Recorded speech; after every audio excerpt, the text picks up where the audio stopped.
the multi-track video thing is, we had that before the pandemic. Now with the pandemic, everybody who owns an instrument and an iPhone is doing a video where they play different parts and it's multi-tracked and multiple windows. So I thought, what can I do that's not just that, not just my face for 5 or 6 times, and also visually engaging, maybe to a viewer who is not a jazz listener or jazz musician, who might not understand what's going on musically, but might feel captivated when they see something interesting or something that's attention grabbing.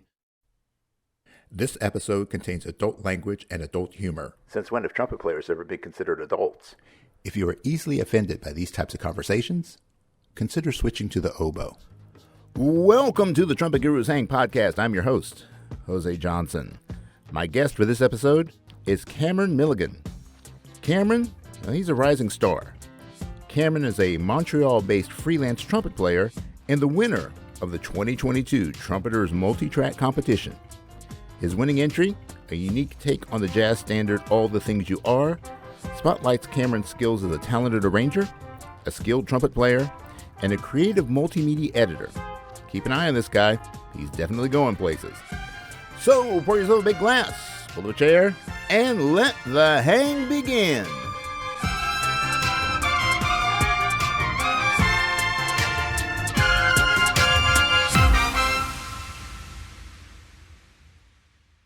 All right, welcome to this special episode of the Trumpet Gurus Hang, and I am joined by the winner. He's a winner. He's a champion, folks, of the 2022 Trumpeters multi-track competition. This is the second season, and this is Mr. Cameron Milligan. Cameron, welcome to the show. Hey, Jose, it's great to be here. Hey man, this is wonderful. I am so excited. I checked out your winning entry, and folks, if you want to check it out, links in the show notes. So definitely go and check it out. It was absolutely enjoyable, both from the audio perspective, the arranging perspective, and the video perspective. So it's definitely a work of art, and I think you guys are going to be hearing a lot from Cameron in the future. So let's just kind of get started with the basics. So Cameron, where are you from? What do you do? And why the hell are you playing the trumpet? Well, I come from Vancouver, British Columbia, Canada. I currently live in Montreal, Quebec, and I've been playing the trumpet, I want to say around 15, 16 years. I started when I was a teenager, and I saw a trumpet player at the jazz festival, and he was amazing, and he had all the high notes and the solos, and him and I are still very good friends. But when I saw him, I thought, I have to do that. That's for me. And everyone was like, are you sure that's a good career idea? And it doesn't matter if it's a good idea or not. That's what I want to do.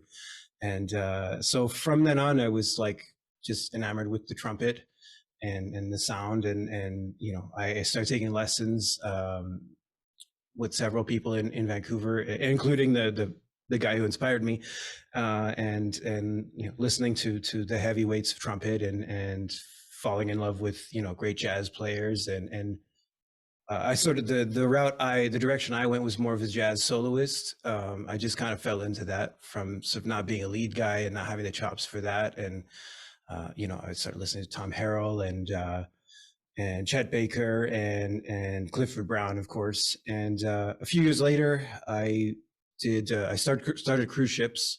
I was very young to be doing that job, but I did that job for about 10 years. So I didn't go to school. I tried it a bit and wasn't really for me at that time. So I did cruise ships for 10 years, and a few years ago, that was that had run its course, and it was good to have a salary as a musician, and to have a gig gave me like real life professional experience, but it wasn't something I wanted to do for forever. So I thought, let's go back to school. Let's give it a shot. In Montreal, there's more of an art scene here than in Vancouver, where I'm from, and it's a very diverse community. So I thought, I'll take a chance, go to Montreal. And since I moved here, I've been playing professionally as a freelancer and jazz musician. I've got my degree now, and I'm studying for a master's. And I also play part-time with the Canadian Military Reserve Band. And that takes us to pretty much here. Although, the music scene here has been very supportive. The military band is full of very good musicians and very good jazz musicians too. And, the pandemic that sort of drove me into maybe exploring multimedia stuff, self-production, just out of there not being anything else really going on. It made sense to get into recording and recording video and producing, and that takes us to here and now. All right, cool. All right, so that's kind of an interesting route, going from moving to Montreal, establishing yourself as a player, and then going back to school. So I mean, when you talked about the player who first kind of inspired you, who was that? Well, that's a guy named Terry Townsend, and he's a studio trumpet player from Nashville, I believe. He played with some very big names like Delbert McClinton and a lot of blues guys, R&B guys. And he moved to Vancouver and had a career there. Now he lives in Cabo in Mexico. He's semi-retired. But what a life, man. Yeah, he's got a great life. I went and visited him in October. Actually, it was very, very cool to catch up after so many years. But he was a guy like really inspired by like Stan Kenton and Maynard Ferguson, and he went to those Stan Kenton band camps, and he was a prodigy in terms of his abilities and range from a very young age. But also, from my perspective, he was just such a generous guy.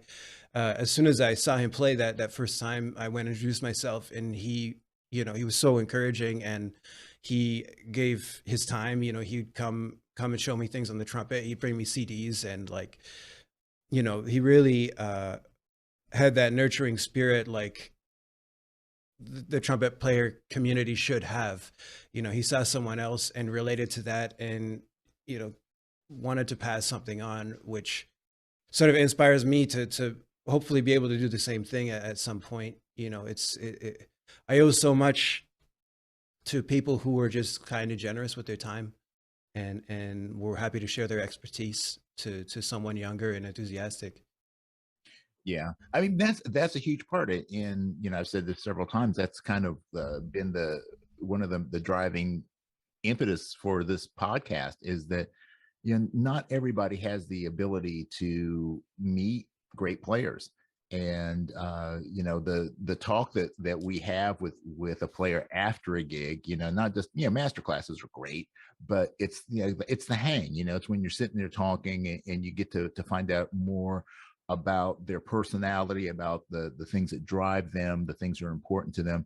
Then that really helps you if you desire to be to attain that kind of status or those kind of accomplishments, then you need to know more than just practice out of this book. You need to understand the business. You need to understand all the processes. So yeah, that's a huge part, and I really love talking with players, because there's just so much to learn, and there's more than you can learn in just any one singular sitting, or one single master class, or reading one book. So for yourself, being there in Montreal, I'll just take this back a step. So talking about Terry, I love Nashville, I love Vancouver. That's like on my top 5 list of places. Any place I could live in the world, I just love Vancouver for a lot of different reasons. But Montreal is also one of the places. I've never been to Montreal, and I've wanted to go to Montreal. So you said that the music scene in Montreal is more, the art scene is a little more happening there than it is in Vancouver. So what are the opportunities that you have there? As I'm taking you're considering yourself more of a freelance player these days. What's the music scene like up there for a budding trumpet player? Well, I think it's picking up, post COVID.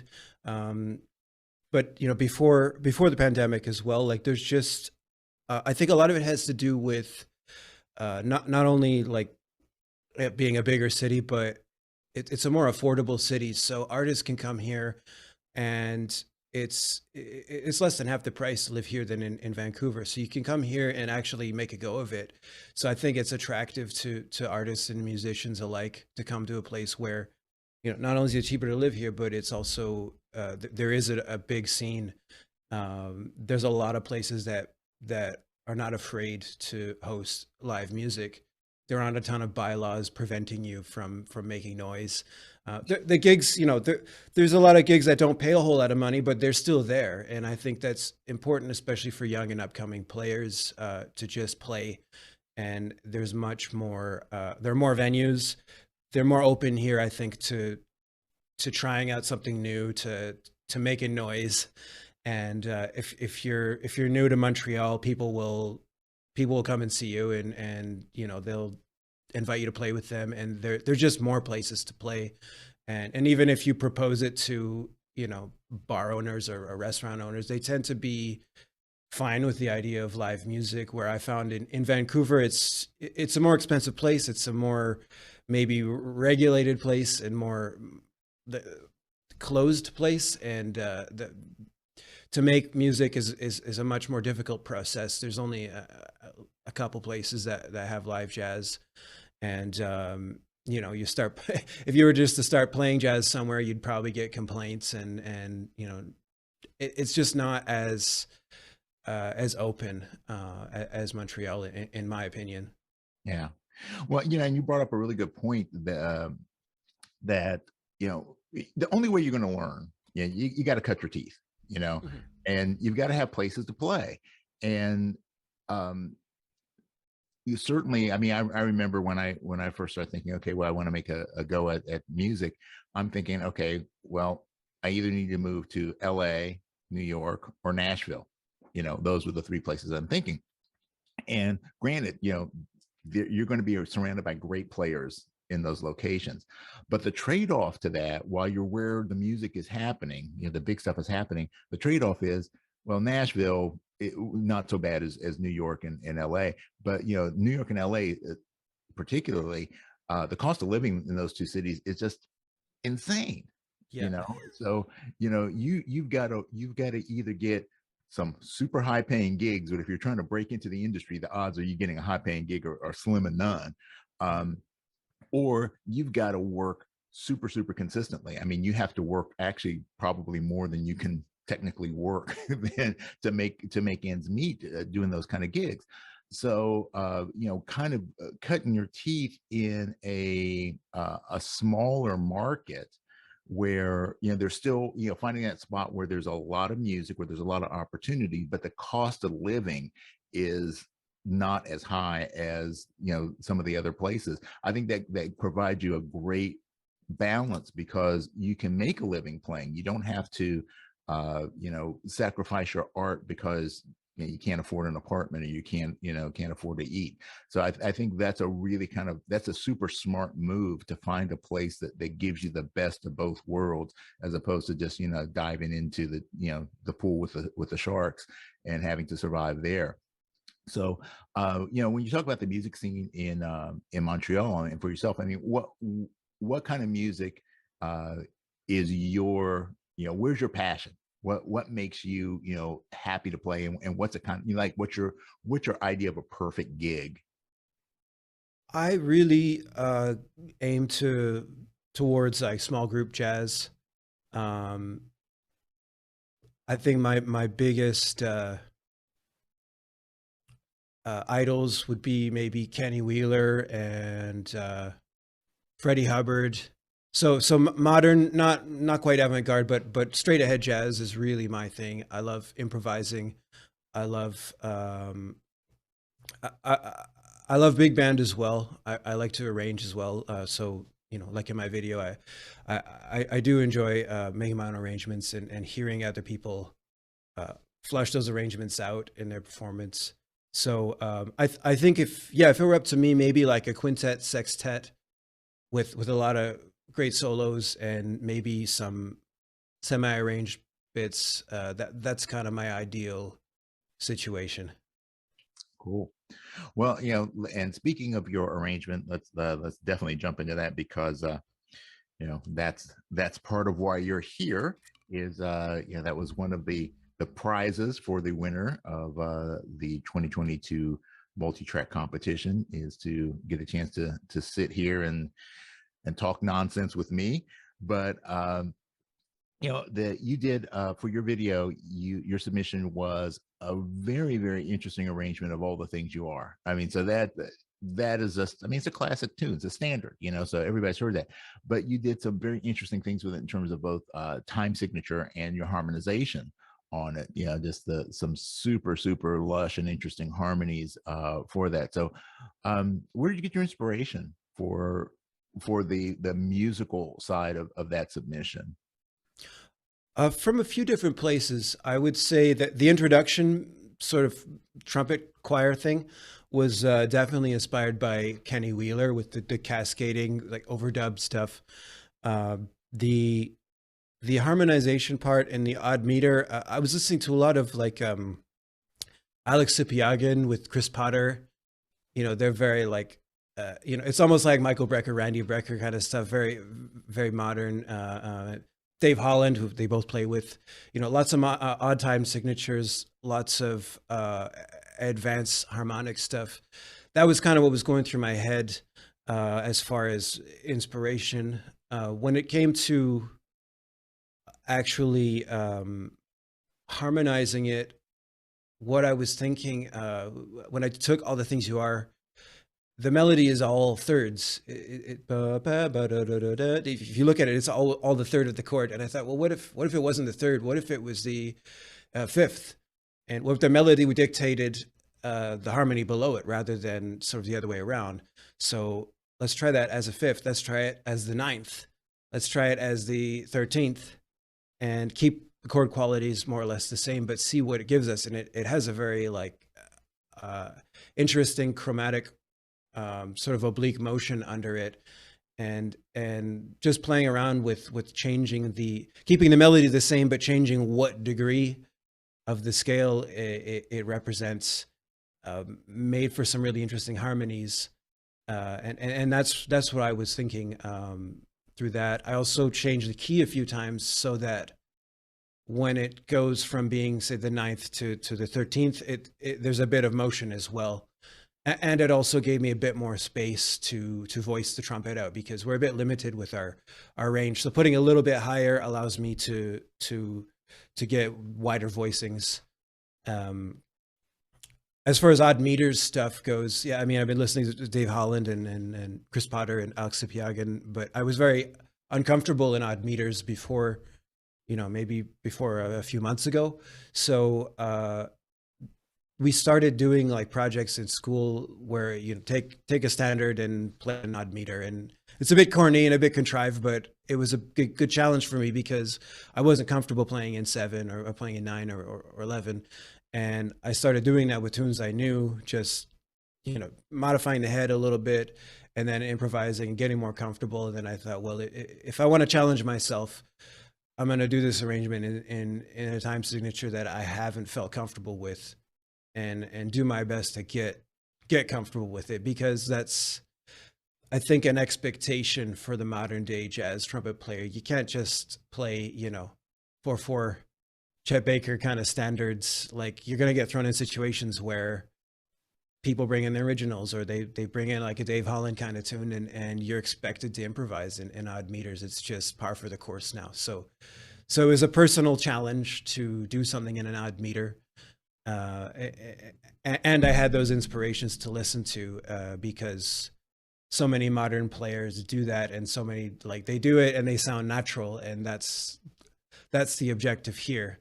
Throw in some really funky harmony over that, and you've got something unique there. There are players who can arrange better than I can. There are players who can play in odd meters better than I can. There are people who have taken all the things you are and put it into odd meters already. Nothing I do in that video is making jazz history, but I think, picking this thing and picking that thing and working on these different elements and putting it together in that combination contributes to me developing a bit of personality and finding the things I like and adding those sort of flavors to my own voice. Yeah. Well, and you're absolutely right. I mean, what's it? I believe it's Stravinsky who said that all music was plagiarism. Um, it's like, yeah, there's really nothing new under the sun. So you're not doing anything that is so uh, like super revolutionary, but none of us really are. But it's just giving our personal slant to it. We only have some. If we're playing Western music, we only have so many notes to work with. I mean, that's why, like, I loved when I was younger. I went through a huge Don Ellis phase, and the odd time meters, the use of quarter tones. It's at first it's kind of shocking to hear. Kind of, it messes with you, but then when you start to get used to it, then it's like, oh well, this is really kind of cool, and it expands the palette a little bit. But to try and stay within our Western concepts of harmony, then you only have so many things to work with. So it's just, how do you put those ingredients together to create something that has your own signature, your own stamp to it. And I thought it was great. To me is very interesting to listen to from the harmonic perspective, from the creative perspective. The playing was excellent. Just the everything about it, from the musical aspect, was very, very well done. And then when you add that with the video, because this was, after all, a multi-track competition, so there had to be the video quality as with that as well.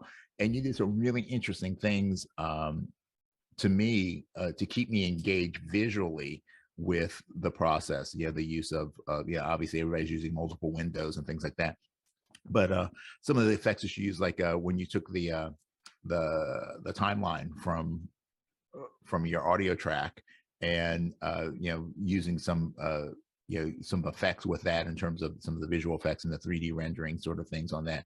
So I thought that was all very, very cool to kind of do that and go, wow, yeah, that's that. I've never seen that before, and the way that you placed it was really great. So what were some of the inspirations for you from the video perspective? What were you trying to accomplish with the way that you staged that video, and some of the effects that you used on that? Well, I think you really hit the nail on the head when you say, like, it has to be visually engaging. What I was thinking is, like, nowadays when you make music, I think it's just taken for granted, like, that there is a visual element to it. If I just made the song and put it on SoundCloud or a streaming service, it wouldn't have the same attention as, if you put it on YouTube and share it. There's that visual element, and I think people just expect that. And I wanted to try something, again, just like the music. Like, there's nothing I'm doing that hasn't been done in some capacity before, but done in this way, with this type of music and with trumpet, it's not so, you don't find it as often. So my goal was to keep the listener visually engaged. The multi-track video thing is, we had that before the pandemic. Now with the pandemic, everybody who owns an instrument and an iPhone is doing a video where they play different parts, and it's multi-tracked and multiple windows. So I thought, what can I do that's not just my face for 5 or 6 times, and also visually engaging, maybe to a viewer who is not a jazz listener or a jazz musician, who might not understand what's going on musically, but might feel captivated when they see something interesting or something that's attention grabbing. So going from there, the inspiration was, like, the visuals should be generated from the music. They should be synchronized with the music and come from that, because it will complement it nicely. It won't seem out of place. It's not just some random B-roll of me walking around downtown Montreal. So I found a couple of programs. There's a whole bunch of free programs and plugins that will convert MIDI into visual stuff. So with the Soli, I just exported the MIDI file of the arrangement I had made and imported it into an app, MIDI visualizer, I think it was. And then it gave me these sort of blocks. And then from there, I added a bunch of effects to colorize it and make it a little flashier. And then with the solo, I did something kind of interesting. There's a plugin that converts your audio pitch to MIDI pitch. So I originally did it because partway through the solo, I added sort of a synth sound to it. So I used it to get the pitch information from my solo, to transcribe it and put it in a synth. And then I exported that MIDI file into MIDI trail, which gives you that sort of the horizontal representation of the solo. And then I exported that video and same thing, added effects. So I'm playing along, and it's kind of like, it reminded me of those old video games like Guitar Hero or Beat Saber or whatever, where you've got the notes coming at you. I thought it would be something that people would find interesting visually. They might relate to it. Even a kid might go, that's cool. That's something I've kind of seen before, but not with trumpet and not with this kind of music. My brother and I have been talking. He's actually a lighting designer and a visual effects designer. So my next project, I'm going to get him involved in that because he's very, very good when it comes to that visual stuff.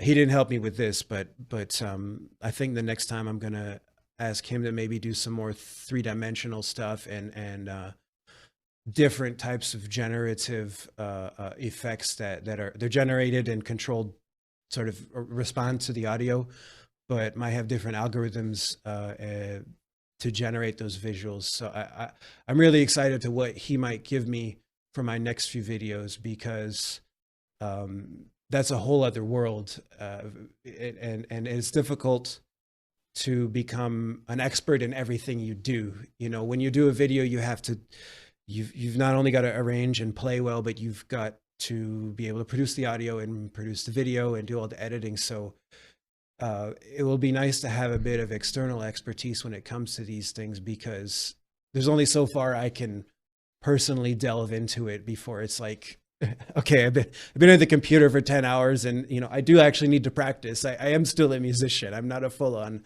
3D effects designer.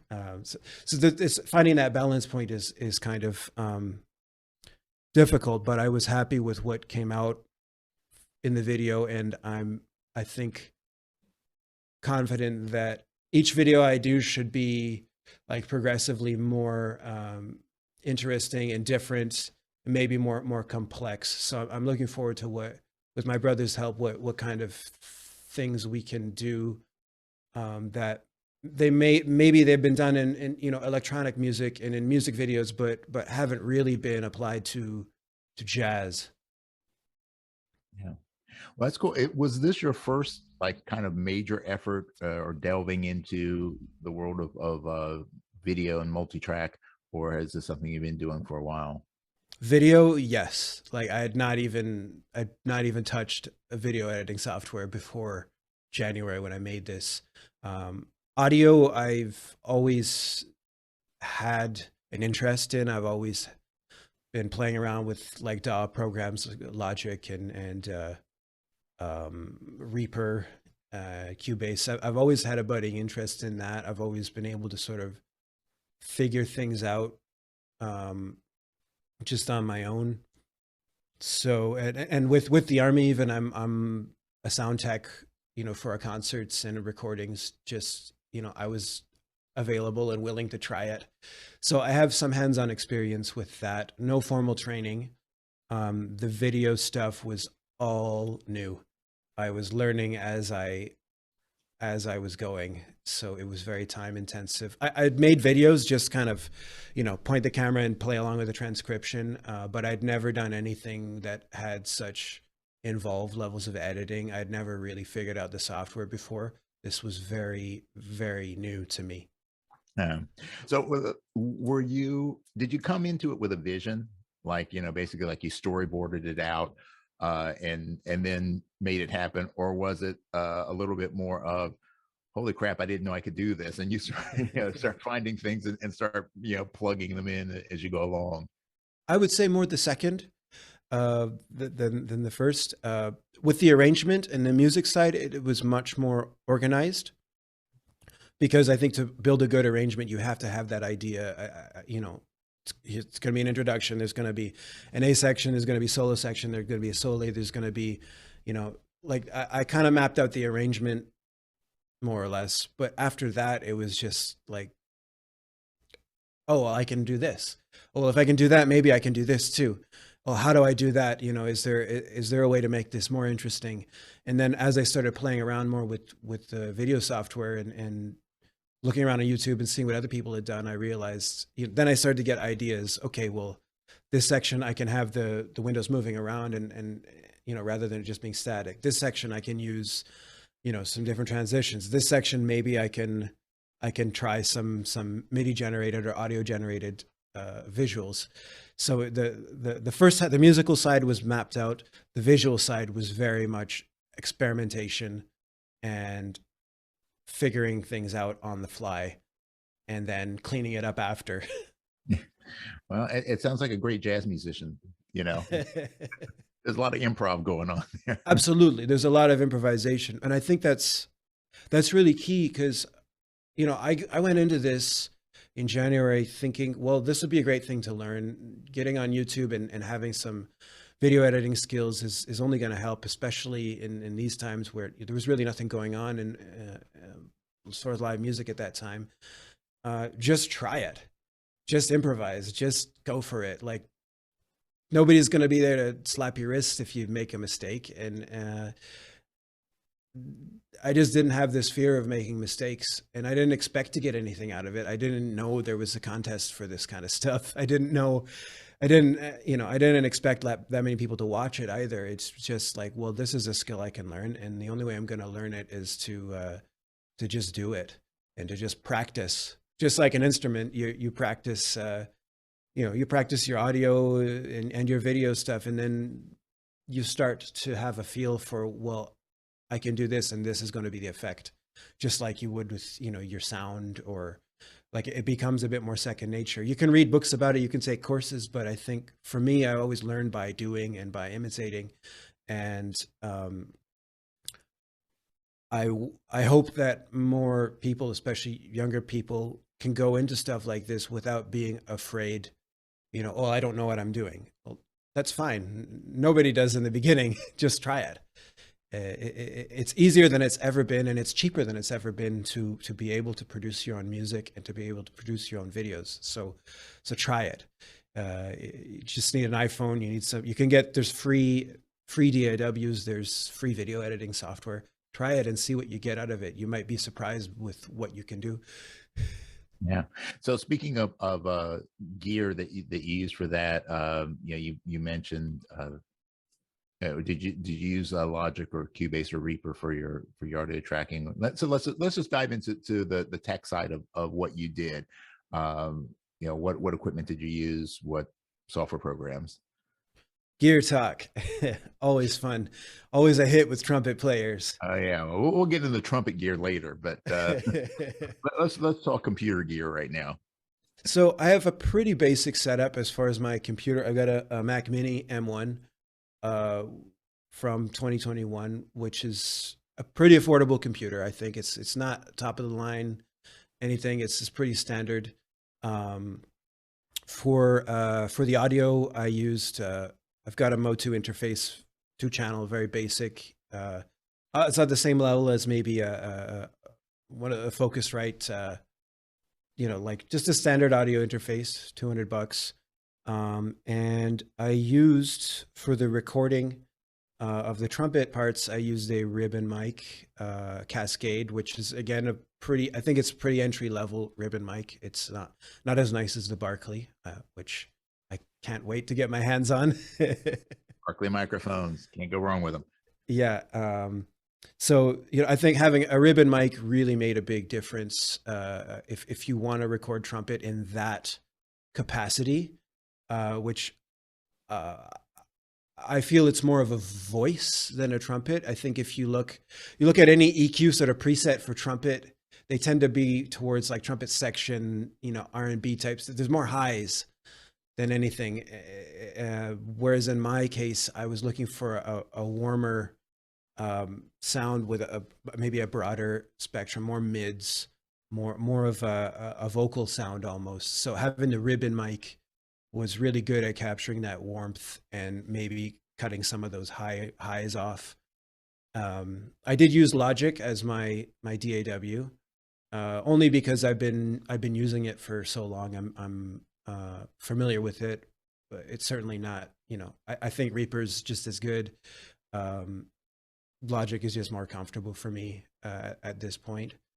I use the Native Instruments Complete for my virtual instruments, because there's a rhythm section, of course. So that comes with a nice, it's a Studio Drummer plugin, has some good drum sounds.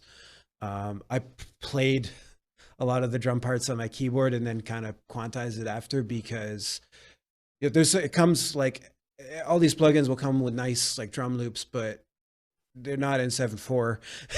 They're not, and they might not be like, I don't find whenever you're doing a soli or anything jazz, you need a little more punches, and you're going to have to adapt it to match the drum parts. So there was a lot of playing around with keyboard drums, and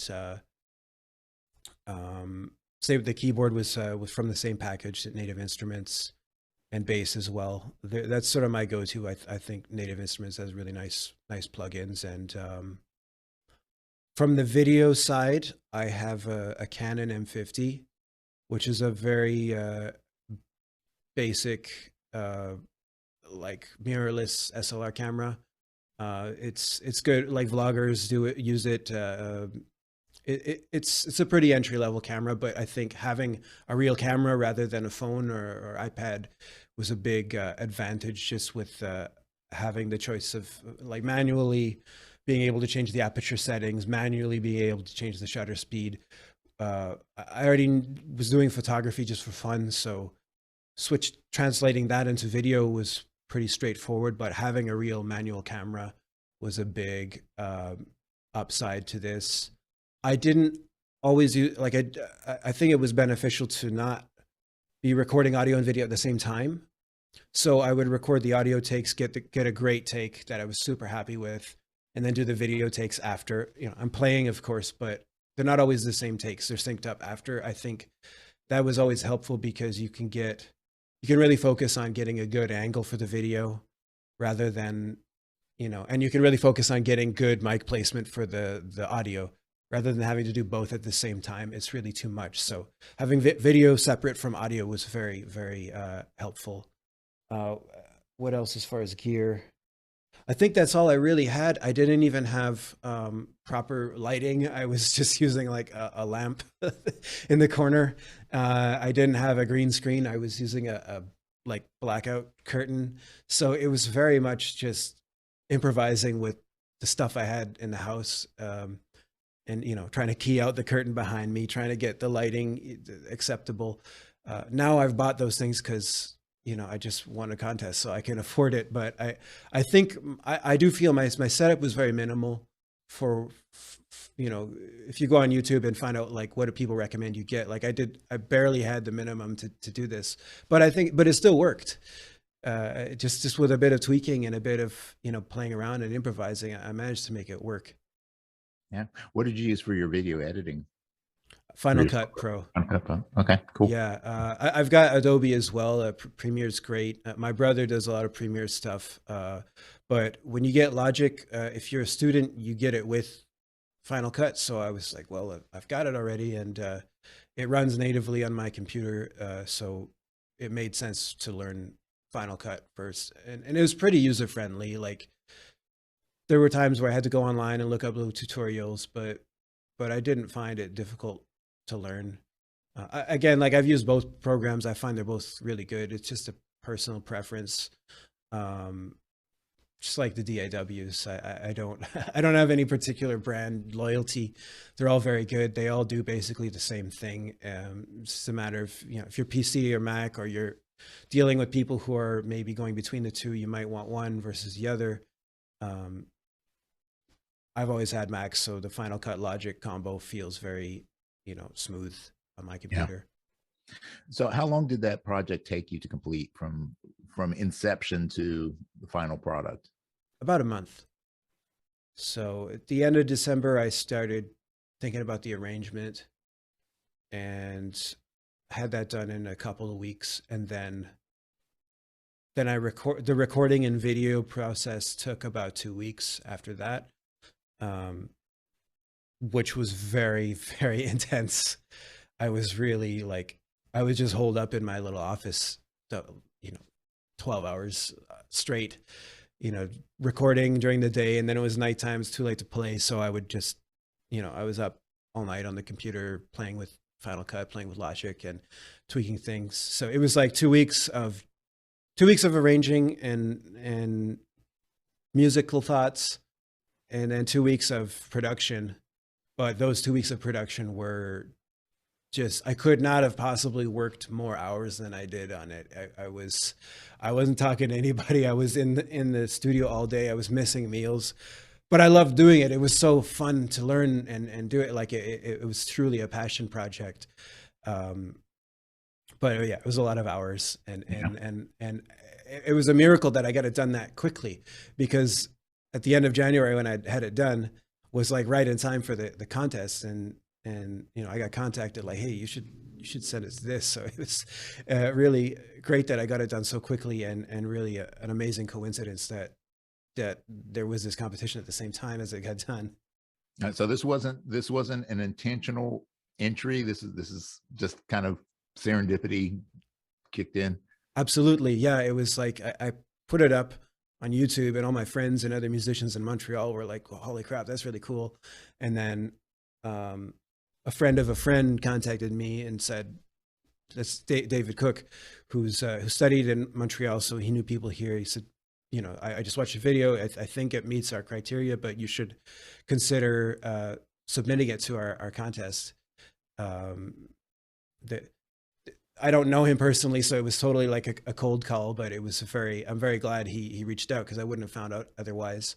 But yeah, it was totally serendipity. And I submitted it thinking, well, you know, again, like, I'm just learning this stuff now. I don't expect to win anything, but hey, like, what is there to lose? Nothing really. I thought it lined up so perfectly. I can't miss this opportunity if it does turn out to be something. But even if it doesn't, you know, there's always next year, and it's worthwhile to try for these things. Yeah, you never know what's going to happen. So you never know. You never know. Yeah.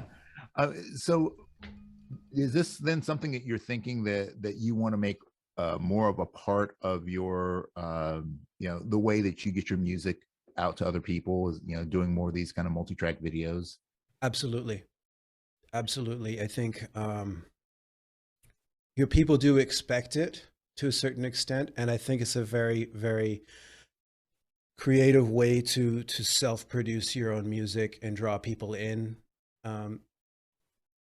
There's a lot of jazz musicians, or just musicians in general, who are, you have to diversify a bit. Everyone does a bit of everything. You know, people do gigs, they do a bit of teaching, they do a bit of studio work. This is just another one of those tools you can add to that toolbox.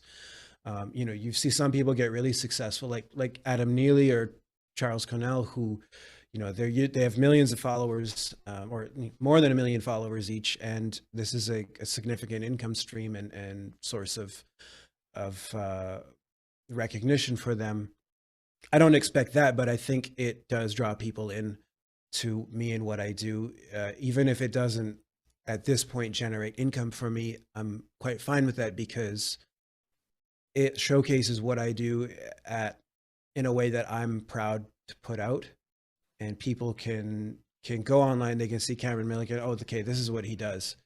And they see that this is his sound, and these are his capabilities. I think it's so useful to have it. And to stay current with it, to continue making these kind of videos is only going to draw more people in to what I do. It's fun to do. I love doing it. So again, like even if it doesn't really represent a huge income stream, I'm happy to do it. I think it will come to something.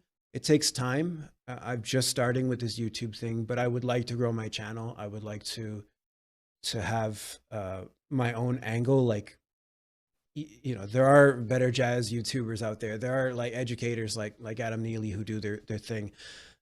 There are trumpet players like Charlie Porter who are, you know, and yourself who've got pretty good followings. But I want to find maybe my own angle that, you know, with the trumpet and with production, maybe that maybe it'll stand out enough that I can get some sort of following over the next few years. I'm also looking at doing like just a trumpet talk kind of stuff, you know, tips and tricks for trumpet and improvisation. I'm not a teacher per se, but it would be, I am a master student. I have experience. So maybe there's an audience for that too. I'm going to try putting out as many videos as I can and keeping the quality high, and I'll see where it takes me. Well, best of luck to you. And it's like anything else. And I don't want to say that I'm certainly not at the level of a lot of other people, and the people that I look up to in the space, like the podcasting space. But growing this channel, growing this audience, it's a labor of love. But it's like playing trumpet, man. You don't pick the horn up and play like Doc Severinsen or Maynard Ferguson or Freddie Hubbard the first time you put a mouthpiece in the horn. You have to develop skills, and it takes time, and it takes effort, and it takes a while to develop a following. But the key is consistency, of just keeping at it. And I like, even for myself, like right now, the biggest problem that I'm dealing with my consistency in this podcast is that when I first launched, and I did not launch this as a COVID project, even though my first episode launched during the beginning of the pandemic. This was something I had been planning prior to, and it just so happened to coincide with it. But the serendipitous part of that for me was that nobody was working. And because nobody was working, everybody had time, and everybody wanted to, they wanted to, keep connected with the trumpet community, because, we're not going to events anymore. We're not going to conventions. So, let's do this. So now the problem I'm having is that, thank goodness everybody's working again, which creates a problem, because then nobody's available, because they're trying to juggle their performance schedules and things like that. So it makes it harder to do this. So I'm thinking like, okay, well, maybe I need to back off of my original an episode every week, to maybe I need to back off to bi-monthly or even just monthly, and do less, but provide more quality. Because when you're doing a weekly show, people don't realize that, for this show, it may take me a good 10 hours worth of total work to produce a single episode, with, the pre-production work, the actual interview, and then post-production, that all takes time. And, to do that on a weekly basis, when you don't have anything else to do, that's great. But when you have other things in life that are going on, then that becomes challenging. So, to back things off and to just be able to provide, a little, maybe, if I'm only doing it once a month, maybe I can produce higher quality, better, I don't do a whole hell of a lot of editing, because I just want this to be raw, but maybe I can do a lot more with stuff. So those are kind of the considerations that I think people, like, when they start to think about getting into the world of podcasting or YouTube video series or things like that, that I start to, I've been consulting with a lot of people locally about that sort of thing. It's like, well, those are the things that you got to start thinking about, because there is a time investment, and there is a growth curve, and there is going to be a lot of frustration before you get to your first 1,000 followers. So, these are the things that you've got to kind of keep in mind. But if you keep at it, you're going to grow. There's no doubt in my mind. And I know, like, for not just speaking to you, but just to anybody who's interested in doing, getting into this kind of space, that there's a tremendous benefit to it. And I think that particularly for people who are trying to get their playing in front of people, their arranging in front of people, that this is the wave of the future, Yes. and I think that in terms of teaching, even, everybody's got their own unique voice as a teacher and your own unique voice as a player. And to say, well, there's already somebody doing this, don't even do that. Don't even think about that, because there are more people that you can touch, who maybe couldn't learn from someone else because they just couldn't speak the same language as them. I'm not speaking English or about English, but just the way that you present information is going to be completely different from anybody else. And just do it.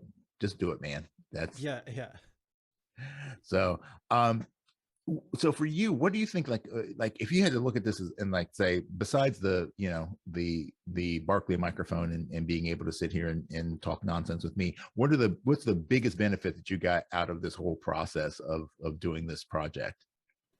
I think the addition to my skills to I learned how to edit video while I did it, and that's pretty ingrained. Like, I've got a workflow now. I know how to edit, and I know how to, like, it's easier now when I go to edit a video. I've just learned that skill set from doing it. So that's a huge one. Having some finished product that uses so many different elements that I find challenging, and being able to say, I did it, like, here it is, go and watch it, is also huge for me. That's a big sense of accomplishment, because this was a challenging arrangement to write. This was a challenging thing to play. It draws on all parts of my musical knowledge, style, rhythm, harmony, playing, improvisation. Just to have finished it and to be able to be proud of it is a big takeaway from it. And I got out of it what I hoped to get out of it, which was, which were both of those things: this addition to my skill set, and a finished product that I can show people. And the contest was just a bonus on top of that. Very welcome one, and a very it makes me feel recognized, and it certainly reinforces that I'm doing some good things. But the biggest thing was like, now I'm capable of doing so much more than I was before I did this. Yeah. Cool.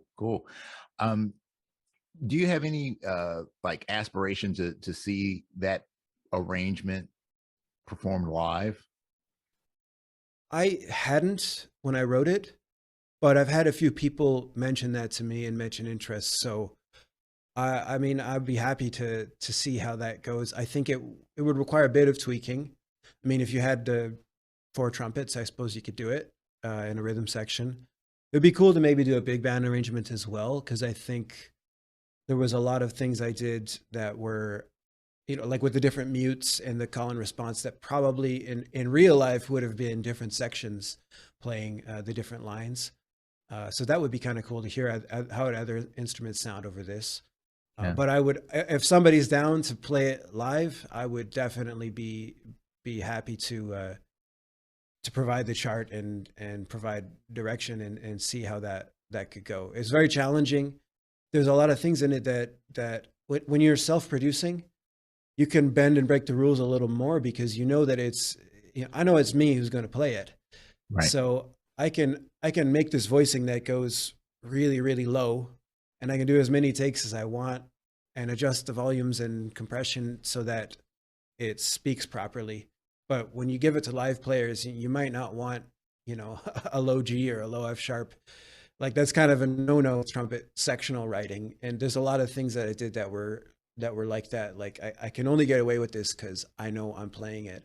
So it might require a bit of adaptation just to make it a little more, just for more facility, and I can give it to anyone, and it'll be clear what's supposed to happen, and they'll be able to play it, and it's going to sound fleshed out and not unbalanced. Yeah. Yeah. See, because I immediately started thinking, man, like going to an event like the National Trumpet Competition or ITG or something like that, where they typically have university trumpet ensembles that will prepare they will do, they call them fanfares. So they'll do these one or two pieces as a trumpet ensemble, and they're typically classical. And I was thinking, man, this would sound so killer on stage with an actual ensemble playing all those parts live. That would really be, I think, thrilling. So any of you educators out there that have a trumpet ensemble, maybe give Cameron a call and think about adding this to your repertoire for for next year for performances, because it's definitely out of the ordinary. That would be very cool, just to have, to get my name out there as an arranger too, to hear other people. I love it when I write an arrangement and other people play it, and it's, they add their own nuance to it and their own sound. It's really satisfying to it's like somebody's taken my thing slightly farther or in a slightly different direction. So I would really love to hear it played by some other people too. I'm very, very interested to make that happen. Yeah. Well, it's like, as much as I love big band or, orchestra, larger ensembles, things like that, and having the different voices, there's just something really unique about having a singular type of voice. There's, like you're saying, you can do a lot of things in production that you can't, that are harder to do live in terms of voicings and things like that. But still, there's something about keeping that quality of that consistent quality of the timbre throughout the ranges. So even that's why I love multi-tracking too, because you are going to be so consistent. The sound is going to blend so well. But yeah, I do think that it would be interesting to hear that, maybe change the, some of those low parts to flugel parts or something like that. Yeah. But that could definitely, I think it definitely would be something that, even if not just that piece, but that genre of just, really spreading out and seeing a lot more jazz being done in these larger trumpet ensembles. I think that would be a benefit to all of us. For sure. It's interesting you mentioned this sort of blend, because that's something I was thinking about a lot with this, and just in terms of self-production.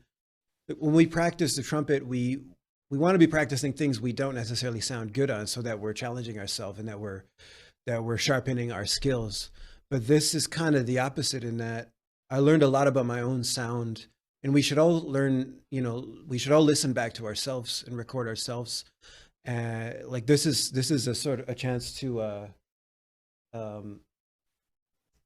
emphasize your strengths, and to really play around, what do I want to stand out in my sound, and what can I do as far as EQing, mic placement, acoustic treatment, compression, reverb. What are the optimal settings that really make me sound the way I want to be heard, and that allow me to blend, and that make my strengths stand out. That was a really fun thing to do. I'm still working on it, but I think we should all do that if we have any aspirations to record ourselves and record our own projects. Make an EQ preset that's the way you want to sound on a solo. Make an EQ preset for, what's your lead sound? What's discover your own sound and capitalize on that by emphasize your strengths. Yeah. Well, I think that's a great idea. That's a great idea. And and I really think that anybody who's interested in doing more of this kind of stuff or learning about it, that the next time that the trumpet multi-track competition rolls around, it's a great thing to do. it's nothing,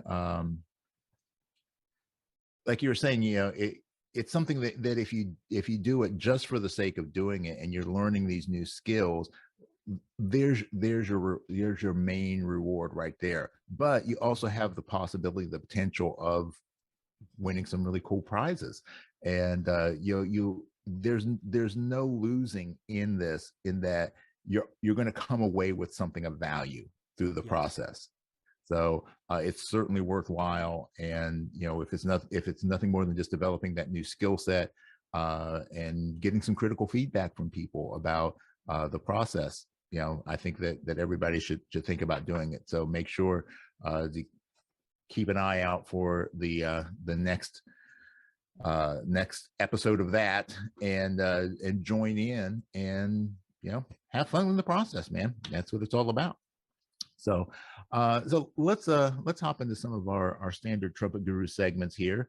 And since you are my guest for today, I've got to do this. And this first one is brought to us by none other than Mr. Michael Barkley of Barkley Microphones, of which you will be a proud recipient as part of your award-winning presentation. So Barkley Microphones, absolutely killer ribbon microphones made by a trumpet player. So these are definitely, if you're a trumpet player and you're looking for a recording microphone, you can't go wrong with them. And they're not going to break the bank. That's the thing I love about them. So this is Sound Off, and Sound Off is about your approach to sound.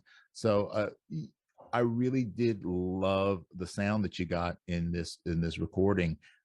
So can you talk a little bit about your concepts of sound and how you go about getting sound, both in terms of live recording, live performance, and then also in the recording process? I think for live performance, it's always a bit of a challenge because you tend to work with different equipment in different situations. But when I'm able to bring my own microphone, I tend to have a tighter setup. I like to have something that will pick up the warmer sides of my sound and the softer dynamics as well. So usually I have a clip-on condenser that I was using for live stuff. When it's a fixed mic and I have to use the mic from the venue, I have to be very careful. I think when I'm improvising, when you're playing jazz, it's very easy to get into it and to move around a lot. So like my approach is the same in that I'm not as much a lead player. I'm not looking for the brighter end. I'm looking for the mid range. I'm looking for even some of the lower end to give that nice full sound. When I'm recording, again, like a ribbon mic, which the Barkley microphone is, so which is perfect because ribbon is optimal for my, if I have a choice of microphones, because it does emphasize that range. You can get lead sounds off of it, like they're very versatile, but I think for capturing the spectrum of the trumpet sound, ribbon mic is the best. For me personally, I really play tight to the mic when I'm recording. Lower gain but closer placement, because I find that it gets less room sound. Ribbons, of course, they've got the figure 8 pattern, so if you don't have the proper treatment in your room, it will pick up the sound of the room, which is good and bad. I prefer to add the reverb after and have a very clean, dry sound. So tight-ish miking, not too much gain. I don't play super loud at home when I'm recording. That would be my approach. Cool. Awesome tips on that. All right, so let's move on to our next segment. Our next segment is called Geared Up, and it's brought to us by Venture Microphones, where technology, design, and craftsmanship can intersect. Use the code TrumpetGurus21 to get 10% off your next order. So Geared Up is about gear. So we talked about your recording setup. Let's talk about your horn setup. Very basic, run of the mill. I've got a Bach Strad 37, medium large, very standard trumpet, but I feel it's got the versatility I need to play in lots of situations. It's it feels good. I've got a Bach 3C megatone, so again, very like middle of the road mouthpiece. It's not that big, it's not that small. It's for me. I like to not have to think about. I've played with different mouthpieces and different sizes and different horns. I've gone there, been there, done that, and now I like this very like non-thinking approach. I don't have to second guess my equipment. I don't have to think, oh, do I have the right mouthpiece today? Do I have the right horn? It works for me, and at this point, I like I like not having to worry about playing too big or playing any. I don't play anything that radical. It's very, very basic, and that's fine with me. Yeah. Well, you can certainly go down a rabbit hole real quick when it comes to gear, but I think that a lot of times when you're trying to be a specialized player, then having these different gear that kind of maybe will color your sound a little bit more. But if you're just looking to kind of be that more versatile player that's staying somewhere, I hate to use the term middle of the road because it sounds like it's not good. But something that is more of a standard, it's going to have a standard sound and it's going to have a standard feel. And it also makes it easier when, if you have to replace your gear, Yeah.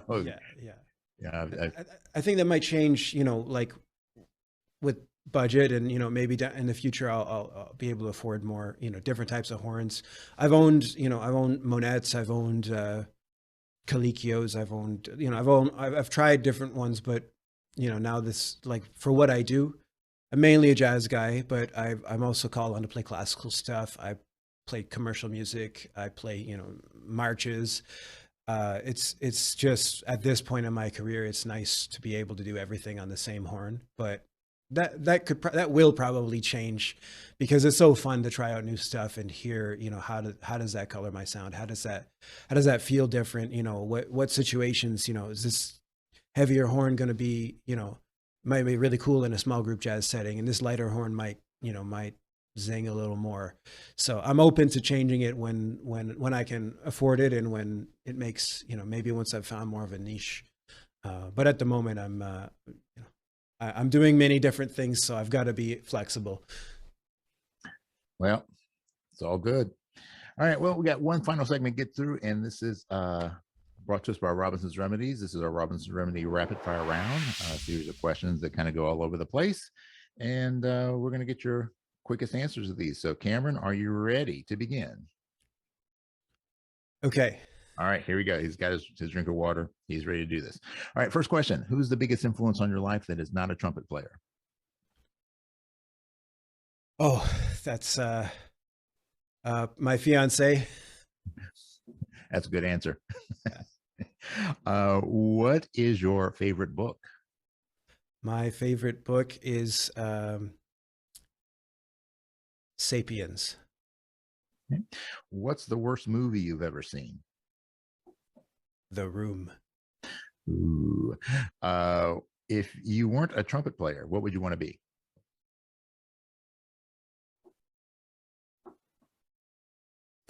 I would want to be a race car driver. Okay. What's your favorite drink? Espresso. Single or double? Double. Okay. Especially after all those hours editing videos. Yes. You could have a dinner party, or you're going to have a dinner party, and at the dinner party, you could invite any three living people, any three people in the world. Who would you want to have there? Wayne Shorter, Herbie Hancock, and Vladimir Zelensky. Okay. At the dinner table, you've got 3 additional chairs for any 3 people from history. So you can bring any 3 people back to the living for the evening's party. Who would you want to have there? Mahatma Gandhi, Martin Luther King, John Coltrane. That sounds like a great party. Lacquer, plated, or raw? Silver plated. Okay. What is your favorite quote? Miles Davis said something along the lines of, you don't need to play all the notes, just find the pretty ones. All right. What's your greatest fear?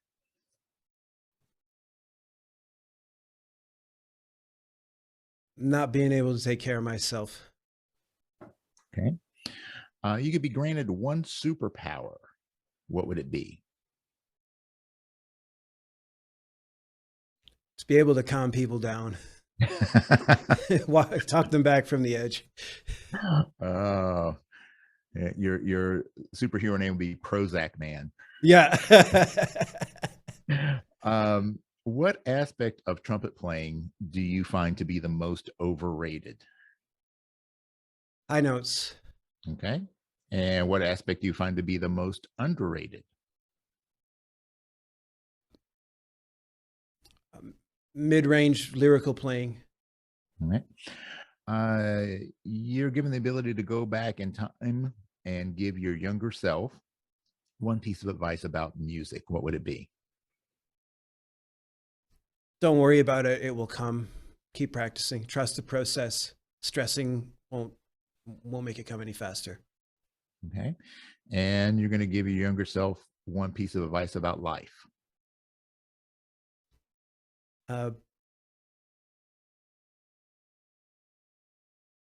Be kind to people. Don't be afraid to stand up for yourself when the situation's appropriate. All right. And final question for you, Cameron. What do you want your legacy to be?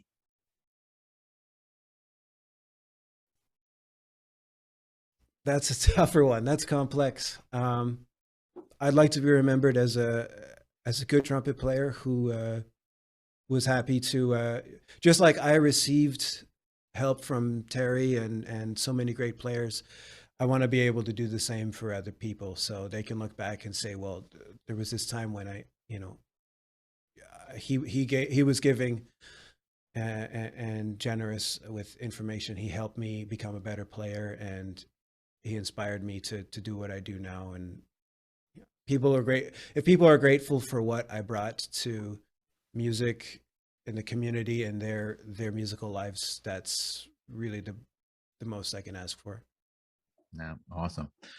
Well, every day add to that, and you're doing such great service right now just by putting yourself out there.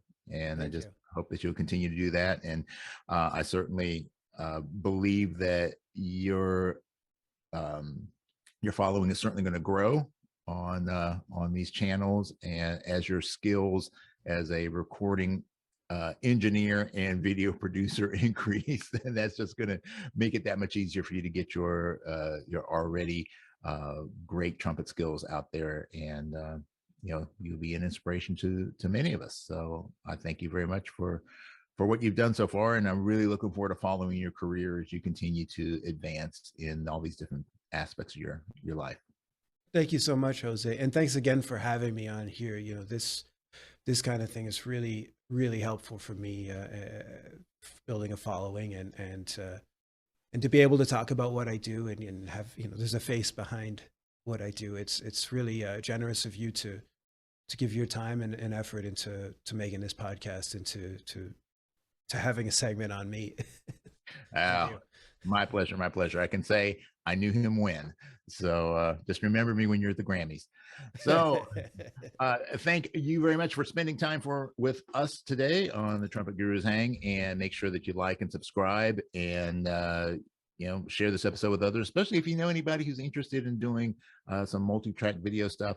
Certainly recommend this video to them, and certainly recommend that they consider following things that are going on with the Trumpet multi-track competition and the seminars that they provide along the course of the year to get people prepped for that.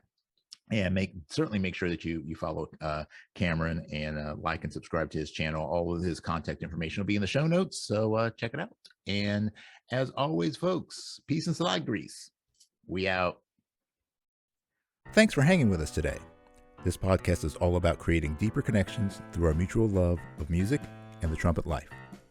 Make sure you subscribe to this podcast and also like and share this episode with a friend. We want to see the hang grow for show. Please support our sponsors and consider becoming a personal supporter of this podcast as well. Remember, for less than the price of a bottle of valve oil a month, you can keep this podcast moving smoothly. The Trumpet Gurus Hang is recorded at the Candy Factory, a co-working space and social club located in Lancaster, Pennsylvania. Jose Johnson is the executive producer. Post-production editing is by Mitch Bowers. Our opening theme song was composed and performed by Lexi Signor, and our closing theme music comes courtesy of The Greatest Funeral Ever. Incidental music is by Ethan Swayze and Jose Johnson. Graphic design by Ann Kirby of the Sweet Corps. The Trumpet Gurus Hang podcast is produced in collaboration with the So Good Lancaster Media Group.